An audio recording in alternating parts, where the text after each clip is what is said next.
financial security. It's difficult for that person to be able to move up into esteem building and focusing on self-actualization. Those needs need to be met first in order for you to then build upon and be able to have the bandwidth, like the mental and emotional bandwidth, to be able to focus on esteem building and self-actualization. Like, it's like, you know, the person who's not making enough money, who can barely afford to pay their bills, is not focused on self-actualization. They're focused on survival. That's why it's very difficult to move into a place of thriving and actualizing if you're not making enough money. So that's why it's so important for you to build your confidence in each one of these 5 levels, because it's difficult for you to get that next level of needs met until you meet that previous level of needs. This is also another good graphic for you to understand your deficiency needs. As those needs are met, the motivation decreases for you to continue to meet those needs, right? And that's a problem, and it can affect our confidence because a lot of people get complacent. That's what it means. If I meet my food, water, shelter, sleep, clothing needs, a lot of times I stop striving. That's a big problem about society. As long as I'm only meeting those needs and don't continue to grow up into the esteem and self-actualization, if I can't get to that point to where I can meet kind of those other needs, then I don't give myself a chance to get into those growth needs, which are the top needs, where as those needs get met, my motivation increases to continue to meet those needs. It's like once you get a taste of personal development, confidence, self-growth, self-esteem, you want more of that, right? Whereas once you meet your needs to have a full fridge and a roof over your head, you're not really striving to continue to put another roof over your head. This is a great example. Once you have employment, this is the big trap. It's why the paycheck or the salary can oftentimes be a trap. It's a drug that they give you that gets you addicted to just being complacent, because once you have a paycheck that's coming in on a steady basis, sort of your motivation to continue to grow your skills so you can make more money actually decreases. Think about that for a second. Why do you think so many people just stay content and complacent? What does that have to do with growing your confidence? Well, you need to meet these needs. You need to grow your confidence so you can meet these initial needs, so you can get up into your esteem and your self-actualization levels, because once you start to get a taste of that, you're going to want more of that. And that's where your income grows. That's where you continue to build your confidence. That's where you heal on a deeper level and have an opportunity to grow and step into the best version of yourself. There's a lot of people, I would say the majority of people, that's why I keep saying that you're the 1%. 99% of people just meet their basic needs and stay there. And as they only just meet those basic needs, their motivation to continue to meet more needs decreases. Does that make sense? This is another graphic describing the same thing. Okay, you can go back and review this. I'm going to put the slides down below in the assignment section. These are also 15 characteristics, again, studied by Abraham Maslow, about people that he studied, 18 individuals that helped him during his study and creation of the Maslow's hierarchy.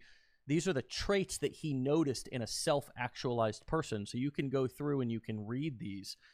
And I think they'll probably open your eyes up to, wow, do I have these sort of characteristics about my personality? Because these are also the characteristics of a confident person. Like you look at Albert Einstein. I mean, more examples of and this was one of the individuals of the 18 that he studied, more examples of a self-actualized confident person. So these are different than your basic just, oh, he's kind, or he's empathetic, or she's, whatever some of the basic characteristics that are used to describe people. These are being prepared to be unpopular if your views do not coincide with those of the majority. Think about that. Like, that's a big deal. Most people are afraid of people's judgment. Like, part of your confidence building is going to be that you need to stop letting other people's opinions live rent-free in your head. As you begin to build your confidence and go after greater desires and needs, again, some of that self-actualization, some of that esteem building, chasing entrepreneurial dreams, going to try to meet a partner who is healthy and or to upgrade your current relationship to a place that it's never gone before. As you start to try to be the best version of yourself, that's going to make people around you, current existing friends, family, uncomfortable. They're probably going to criticize you. You know, there's the majority of the comments you're going to hear from friends and family when you go to start a business are, oh, still doing that little online marketing thing? How's that going for you? Like, those are the kind of like offhanded kind of side, you know, out the side of their neck type of comments that you're going to hear. You're going to have to be prepared to be unpopular in your views if you want to be confident and successful. Again, up there, you've got trying new things instead of sticking to safe paths. You've got taking responsibility and working hard. Taking responsibility, that alone, an example would be a coach of an professional NFL football team coming off to a press conference after a big loss and taking responsibility for not having the players prepared. That coach could easily say, yeah, they played like crap out there. But if you watch a professional coach, now there's only how many teams in the NFL? I mean, let's just say there's 30 teams or something like that, 20 teams. I mean, these are the highest level coaches in the world. These people have to be the most confident, take the most responsibility. And that's why if you listen to a press conference of a professional athlete or coach, their ability to take ownership for both successes they don't even really dwell on, but failures and losses and challenges, they take responsibility for it. Just, you got to listen to it. Like, it's amazing to hear high-level athletes, the way that they take responsibility for their failures and losses. These are truly the best, most confident in athletes in the world, and they're great examples for the attitude that you need to have around taking responsibility and working hard if you want to be self-actualized and confident.